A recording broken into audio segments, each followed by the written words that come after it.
Download Steam the right way without installing fake malware by accident? Most beginners click the wrong link. Stay tuned because I'll show you the official safe method in under 60 seconds. Open your web browser. Chrome works great and search for Steam. Here's the secret. Always click the official. Avoid the ads. Look for the green Install Steam button at the top right. Click it once, then click it again on the next page. That's it. Your setup file starts downloading. Keep watching because the next step is where people mess up.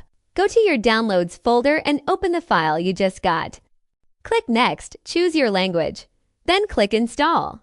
Once the progress bar finishes, hit Finish. Steam will update automatically. Don't interrupt this process.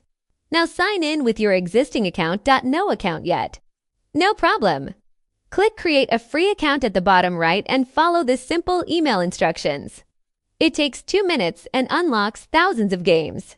Go to your library to see your games.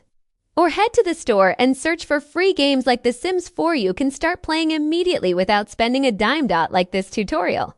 Hit subscribe and watch the next video where I show you how to boost your download speed on Steam.